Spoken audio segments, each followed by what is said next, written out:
ये बगैर कोई इनके पास रिटर्न कोई चीज़ नहीं थी, जिस तरह रिटर्न ऑर्डर्स होते हैं वो इनके पास नहीं थे।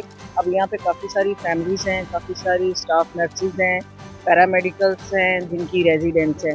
तो ये तो कभी तो ये बाबा इनका जो था वो ओपनली कपड़े उतार के तो वो सारी स्टाफ नर्सेज़ अंदर भाग जाती थी, पेशेंट मतलब परेशान ना होके तो खड़ा हो जाता था, अपने एक्सपोज़ कर देता था, नंगा हो जाता था। उसके बाद अगर लाइट इनकी कभी ख़राब हो जाती थी तो उसपे भी धमकियाँ देते थे कि हमें लाइट दें, नहीं तो हम आप पे किसी को केस डाल देंगे। सर हम गुज़िश्ता 1 साल से यहाँ पे एप्लीकेशंस दे रहे थे, फाइल कर रहे थे।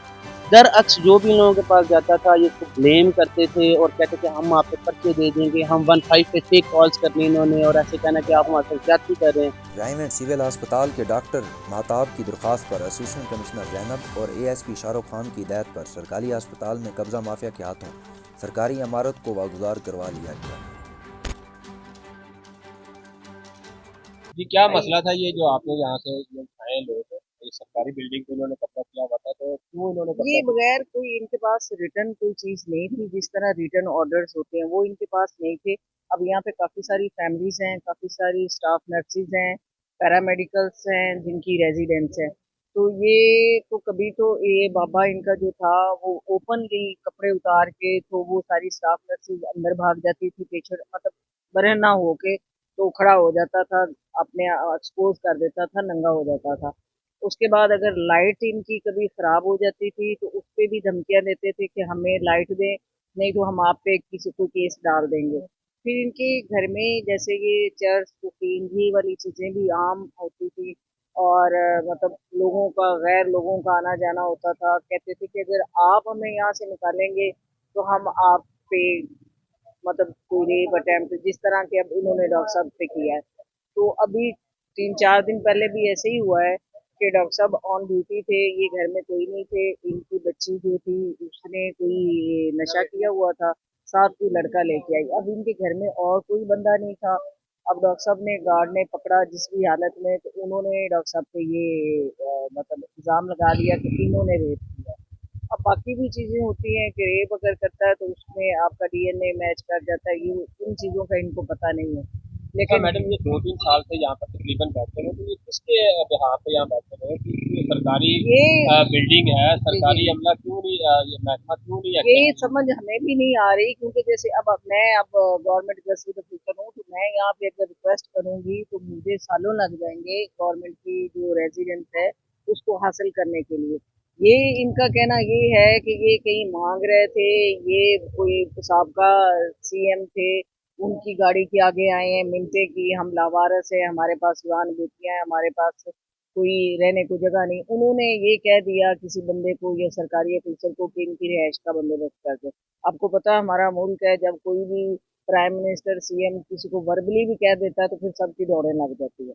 फिर इससे पहले भी काफ़ी मसले मसाइल हुए हैं, डॉक्टर मुबशरा साहबा उन्होंने भी बहुत रिक्वेस्ट की थी, लेकिन इनको कोई निकाल नहीं पाया। उसका एंड द एंड डे ये रिज़ल्ट हुआ है कि वो रेप के इल्ज़ामात लगाने शुरू हो गए हैं हमारे लोगों पे।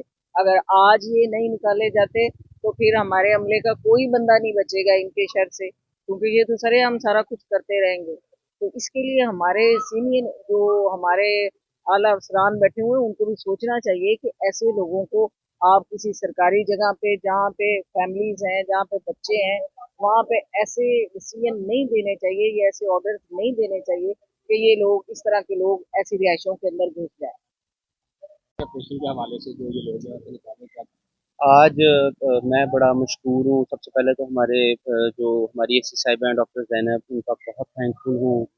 हमारे एएसपी साहब हमारे जो एसएचओ हैं खुरम साहब, ये एक बहुत बड़ी एक्चुअली इन्होंने एफर्ट किया है। ये हमारे सरकारी अस्पताल में बेसिकली एक वहाना चल रहा था और ये अननोन बैगर से ड्रग एडिक्ट थे, पता नहीं कब से ये मुकीम थे। तो मैं खुद गया, हमारा अस्पताल का अमला गया।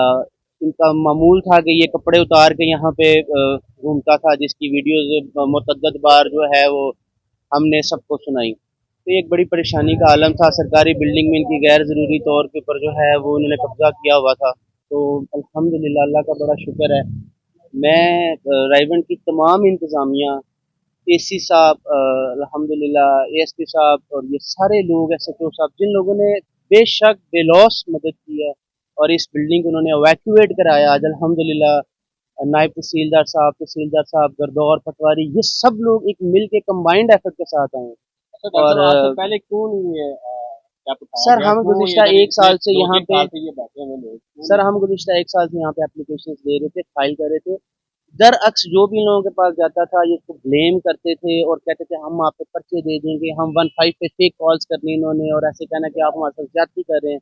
इस डर से सर कोई बंदा सामने नहीं था जाता। इन्होंने मुतअद्दिद बार इवन मेरे बारे में भी कॉल्स की, लेकिन क्योंकि एसएचओ साहब ब्रीफ थे, एसपी साहब ऑन ड्यूटी ब्रीफ थे, तमाम थाने के लोग जो ब्रीफ थे अच्छा कि डॉक्टर ऐसा कुछ सरकारी इधर बिल्डिंग हकीकत है, नहीं। सरकारी बिल्डिंग है, आया किसी सरकारी ऑफिसर के जहाँ पे ये बैठे हुए हैं, कैसे मुमकिन हो सकता है कि सरकारी बिल्डिंग पर कोई गैर मुतल्लका अफराद सर कब्जा कर जाए? गुज़िश्ता दौर में ना जब उस्मान बुज़दार साहब सीएम थे तो उन्होंने वर्बल ऑर्डर्स पर इनको कहा था कि ये गरीब लोग हैं, बीमार हैं, इनको आप चंद दिन के लिए रिहाइश को हाउसेज में दीजिए जो कि पीछे मुकीम है।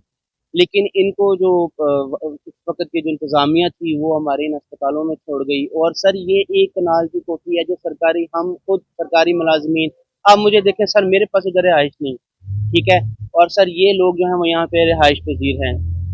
तो जो आप ये इल्जाम लगा रहे हैं इसके एविडेंस है आपके पास? जी सर हमारे पास तमाम एविडेंसेस हैं, मल्टीपल एविडेंसेस हैं, मल्टीपल वीडियोस हैं, इनकी नेकेड वीडियोस हैं, अल्लाह माफ फरमाए, और बहुत से एविडेंसेस हैं। लेकिन हमने कभी नहीं शो ऑफ की क्योंकि एक इज्जत का मामला था। हमेशा हमने ये कोशिश की है कि सरकारी अस्पताल की जो इज्जत है वो इन लोगों से महफूज रहे।